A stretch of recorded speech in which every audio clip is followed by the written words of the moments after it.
எல்லா செயல்களுக்கும் மூலதனமா இருக்கிறதால தான் என்ன மூளைன்னு கூப்பிடுவாங்க. நீங்க சிந்திக்கிறது, தகவல் பரிமாற்றம் செய்யறது எல்லாம் என்னாலதான். நான் ஒரு லைப்ரரி மாதிரி எல்லா விஷயங்களையும் கத்துக்கிட்டு கற்ற விஷயங்களை பத்திரப்படுத்தி வச்சு உங்களை பெரிய அறிவாளியா காட்டுறது நான் தான்.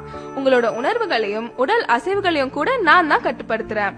ஆனா ஏதோ உலகத்திலேயே உங்களுக்கு தான் இல்லாத வேலையும் பிரச்சனையும் கவலையும் இருக்க மாதிரி நிம்மதி இல்லாம மன அழுத்தத்தை உண்டாக்கி எனக்கு பிரஷர் குடுக்கறீங்க. சரியா தூங்குறது இல்ல, சத்தான உணவு சாப்பிடுறது இல்ல, உடற்பயிற்சி பண்றது இல்ல, மனச அமைதியா வச்சுக்க ஒரு சின்ன முயற்சி கூட எடுக்கிறது இல்ல. இதனால எனக்கு புத்துணர்வு கொடுக்கிற ரத்த குழாய்கள் பாதிக்கப்பட்டு பக்கவாதம் வருது, ஞாபக மறதி, சிந்திக்கும் திறன், முடிவெடுக்கிற திறன் குறையுது, மனசு சம்பந்தப்பட்ட பிரச்சனைகள் கூட வருது. மது அருந்தி என் மதிய மயக்கி என்ன முட்டாளாக்குறன்ற பேர்ல உங்களை நீங்களே முட்டாளாக்கிக்கிறீங்க. எதுக்குங்க இந்த பரபரப்பு? அமைதியா வாழுங்க, நல்லா தூங்குங்க, நிம்மதியா இருங்க, புத்திசாலின்னு எனக்கு பேர் வாங்கி கொடுங்க. அதுதான் உங்களுக்கும் பெருமை, எனக்கும் பெருமை. உங்க உடம்புல எல்லா உறுப்புகளும் 1 2ன்னு தான் இருக்கும். ஆனா நான் மட்டும் தாங்க 32 இருக்கேன். நான் அதிகமா இருக்கிறதுனாலவோ என்னவோ தெரியல, நீங்க என்ன சரியாவே கவனிக்கிறது இல்ல. இன்னும் நான் யாருன்னு தெரியலையா? நான் தாங்க உங்க பல்லு பேசுறேன். நான் நீங்க சாப்பிடுற உணவை மென்னு சிறு துகள்களா மாற்றி செரிமானத்துக்கு முதுகெலும்பா இருக்கிறேன். பல்லு போச்சுன்னா சொல்லு போச்சுன்னு சொல்லுவாங்க. நான் இல்லன்னா உங்க பேச்சு கூட தெளிவா இருக்காது. நீங்க சிரிக்கும் போது உங்களை பளிச்சுன்னு அழகா காட்டுறது நான் தான். நான் இல்லன்னா நீங்க சிரிக்க கூட யோசிப்பீங்க. இவ்வளவு முக்கியமான எண்ணெய புகையில பாக்க போட்டு சிகரெட் பிடிச்சு அழுக்காக்குறீங்க. குளிர்பானம்ன்ற பேர்ல கண்டதையும் பிடிச்சு என்ன சொத்தையாக்குறீங்க. ஒரு நல்ல சாப்பாட்ட கூட ருசிச்சு சாப்பிட முடியாம பண்றீங்க. இனிமேலாவது என்னுடைய கஷ்டத்தை புரிஞ்சுக்கிட்டு கொஞ்சம் இதையெல்லாம் தவிர்க்கிறீங்களா? நான் என்னோட வேலையை சரியா செய்யற வரைக்கும் தான் உங்களை எல்லாரும் பேர் சொல்லி கூப்பிடுவாங்க. நான் என் வேலையை நிறுத்திட்டா என்னதான் உங்க அப்பா அம்மா அழகான பேர் வச்சாலும் அத மறந்துட்டு பிணம்னு சாதாரணமா சொல்லிடுவாங்க. அவ்வளவு முக்கியமான ஆளு யாருன்னு பாக்குறீங்களா? நான் தாங்க உங்க நுரையீரல் பேசுறேன். எவ்வளவு தூசும் மாசும் நிறைஞ்ச காத்த நீங்க உள்ள இழுத்தாலும் நீங்க வாழ்றதுக்கு மூல காரணமா இருக்கிற ஆக்சிஜனை மட்டும் சுத்திகரிச்சு உங்க உடலுக்கு அனுப்புறேன். ஏற்கனவே சுற்றுப்புற மாசால சிரமப்பட்டு இருக்கேன். அத புரிஞ்சுக்காம என்னைய சிகரெட்டு பீடி பிடிச்சு நச்சு வாய்களை செலுத்தி என்னைய அடைக்கிறீங்க. வேலை செய்ய விடாம என்னோட காத்து பைகளை செயலிழக்க வைக்கிறீங்க. புற்றுநோய்க்கு மட்டும் இல்லாம பல நோய்க்கு ஆளாக்குறீங்க. இது என்னோட நுரையீரல், என்ன வேணும்னா செய்வேன்ற மாதிரி என்ன மட்டுமா கஷ்டப்படுத்துறீங்க? நீங்க இழுத்து விடுற புகை உங்களையும் மத்தவங்களையும் பாதிக்குது. உங்களை அழிக்கவே உங்களுக்கு உரிமை இல்லாத போது மத்தவங்களை அழிக்க உங்களுக்கு என்ன உரிமை இருக்கு? பூவை போன்றவள் நான், சாம்பல் நிரப்புற கிண்ணம் இல்ல. விடுங்களேன், வேண்டாமே, வாழுங்க, வாழ விடுங்க. ஹலோ, கொஞ்சம் நில்லுங்க. என்ன கேக்குதா? நான் தான் உங்க இதயம் பேசுறேன். இதயம்னு சொன்ன உடனே உங்களுக்கு ஞாபகம் வர்றது உங்க காதல் தான். இப்படி காதலின் சின்னமான என்னையும் கொஞ்சம் காதலிக்கலாம்ல.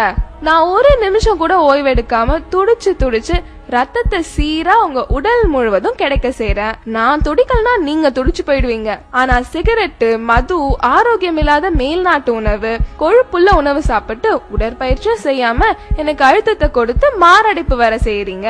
ஒண்ணு மட்டும் ஞாபகம் வச்சுக்கோங்க, நான் துடிக்கிறத நிறுத்தினா உங்க துடிப்பும் அடங்கி போயிடும். இனிமேலாவது அவன் சொன்னா இவன் சொன்னா ஸ்டைலு பிரஸ்டீஜ்னு சொல்லிட்டு இந்த பாழா போன விஷயங்கள் எல்லாம் செய்யாம நல்லா சாப்பிட்டு ஓடி ஆடி உடற்பயிற்சி செஞ்சா காதலின் சின்னமான நானும் நல்லா இருப்பேன், காதலிக்க நீங்களும் நல்லா இருப்பீங்க.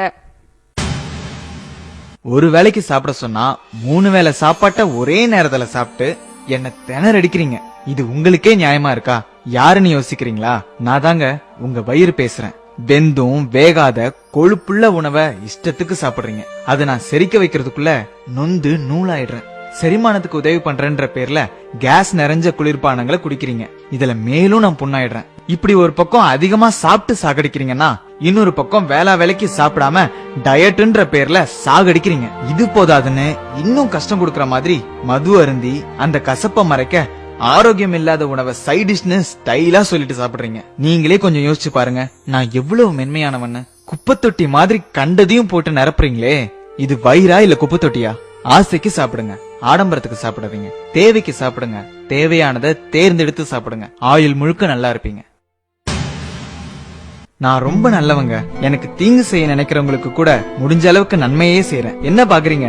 நான் தான் உங்க கிட்னி பேசுறேன். உங்க உடம்புல உள்ள அழுக்கு அனைத்தையும் வடிகட்டுறது நான் தான். உடம்புல உள்ள தண்ணி, உப்பு மற்றும் அமிலங்களை சமநிலையா வச்சுக்க உதவுறேன். பல்வேறு ஹார்மோன்களையும் நான் சுரக்கிறேன். பல நன்மைகளை உங்களுக்கு செய்யற எனக்கு பதிலுக்கு நீங்க என்ன செய்றீங்க? தீங்குன்னு தெரிஞ்சே மது அருந்துறீங்க, சிகரெட் பிடிக்கிறீங்க, கண்டதையும் சாப்பிட்டுட்டு உடற்பயிற்சி கூட செய்ய மாட்டீங்க. கெட்டதை சுத்திகரிக்கிறதுக்கு உதவியா தண்ணியாவது நிறைய குடிக்கிறீங்களான்னா அதுவும் இல்ல. குளிர்பானம்ன்ற பேர்ல கண்ட ஆசிடையும் குடிக்கிறீங்க. நீங்க நிறைய கழிவு அனுப்புறதாலயோ என்னவோ நான் 2 உறுப்புகளா படைக்கப்பட்டிருக்கேன். நான் பாதிக்கப்பட்டு சர்க்கரை நோய்னு டாக்டர் சொல்லிட்டா அப்ப மட்டும் என்ன விழுந்து விழுந்து மருந்து மாத்திரை கொடுத்து பக்குவமா கவனிக்கிறீங்க. இருந்த என்ன பிரயோஜனம்? போனது போனது தானே. இனியாவது கண்கட்ட பிறகு சூரிய நமஸ்காரம் செய்யாம புத்திசாலியா இருப்பீங்களா? நான் ஒரு சுத்திகரிப்பு ஆலை, ஒரு சேமிப்பு கிடங்கு. பல வேலைகளை ஒன்னா செய்யறேன். யாருன்னு பாக்குறீங்களா?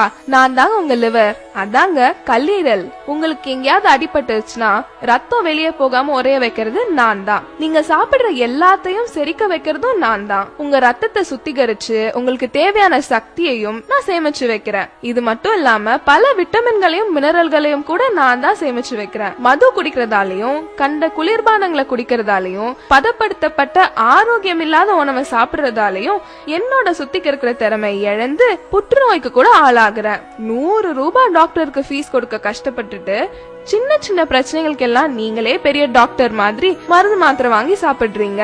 இதுக்கு பதிலா எனக்கு விஷத்தையே கொடுத்துடலாம். 100 ரூபாய் மிச்சம் பிடிக்கிறேன்னு 500க்கும் மேற்பட்ட வேலைகளை செய்யற என்ன கஷ்டப்படுத்தி நீங்களும் பல ஆயிரங்களை இழக்கிறீங்க. நான் எனக்காகவா சொல்றேன்? உங்களுக்காக தானே சொல்றேன். கொஞ்சம் காது கொடுத்து கேளுங்க. இதுக்கு அப்புறமாவது என்ன கஷ்டப்படுத்த மாட்டீங்கன்னு நம்புறேன்.